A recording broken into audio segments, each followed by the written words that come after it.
Bonjour à tous, nous voulons factoriser cette expression. Il faut retenir qu'ici, il s'agit d'un facteur commun inversé. Inversé pourquoi? Parce que lorsqu'on veut factoriser une expression, on doit d'abord repérer son facteur commun. Alors, on se rend compte qu'ici, nous avons 3x moins 2, mais de ce côté, c'est 2 moins 3x. Donc l'un est l'opposé de l'autre. À ce moment, on ne peut pas directement dire que les deux sont des facteurs communs.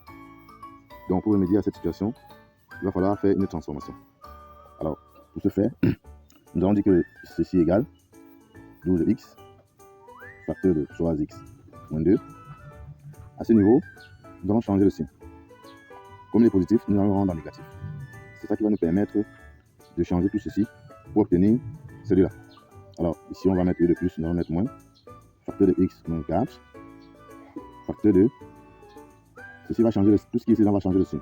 Donc, on aura maintenant 3x moins 2. On se rend compte maintenant que là, dans ce premier terme, on a 3x moins 2.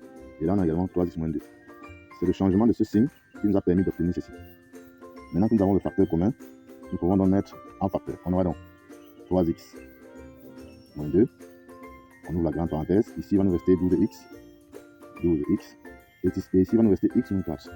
Mais il faut faire attention parce qu'il y a un moins dehors. Quand il va entrer, il va changer tous les signes de l'intérieur. Donc, on aura moins x et plus 4.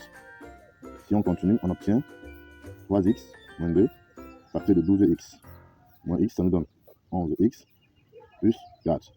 Et c'est tout. Donc, il faut retenir que le secret ici, c'est de changer le signe principal qui est là pour obtenir la même chose, pour obtenir les mêmes choses. Alors, s'il était négatif, on devait le mettre en positif, et comme il est positif, on le met en négatif. Et c'est tout, nous avons factorisé.